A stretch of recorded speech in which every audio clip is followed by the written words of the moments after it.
আমাৰ এইটো পাই গ'ল মাছ আৰু দেখাই আছে আপোনালোকক যিখিনি মানে এইটো আমাক দেখাবলৈ বুলি মাছটো ওচৰলৈ আনিলে ঐ কেনেকুৱা পেটলা মৰিলে চাকো আৰু আমি কিমান শাক পালে দেখা দে এই হৈছে বেগেনা ভাজি বেগেনা এইটো লাও লাও লফা চিকা পালেং আৰু হেৰি ভেন্দি সৰু সৰু হৈ আছে তো মানে কি হয় সেইফালে মাছ ধৰি আছে তো আৰু মাছটো আমাক দেখাবলৈ বুলি আনি এইটো আছে ইমান ডাঙৰ মাছ পালে বৰালি মাছ আৰু হোল মাছ পালে আপোনালোকক ওচৰত গৈ দেখাই আছো হা লফাখিনি লফা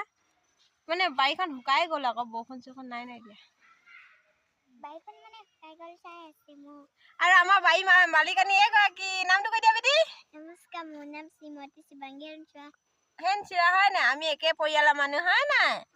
আমাৰ বেটিৰ নামটো কৈ দিয়াচোন কিবা এটা কৈ দিয়া নমস্কাৰ মোৰ নাম শ্ৰীমতী বৃষ্টি গগৈ আৰু আমি আহিছো এতিয়া শাক ছিঙিবলৈ আমি এতিয়া মাছো পালো কি ছিঙিলা হনো বেঙেনা ব'লা এতিয়া মাছৰ এটুকু পেট